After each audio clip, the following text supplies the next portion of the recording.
photo తీసుకో భుజాలు గాని రాసుకుంటే దెబ్బలు పడతాయి సర్లే భుజం పైన చెయ్యేసి తీసుకో చేతులు తిన్నగా ఉండకపోతే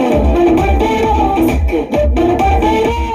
సింగల్ బాటు పర్లేదు రంగుల బాటు పర్లేదు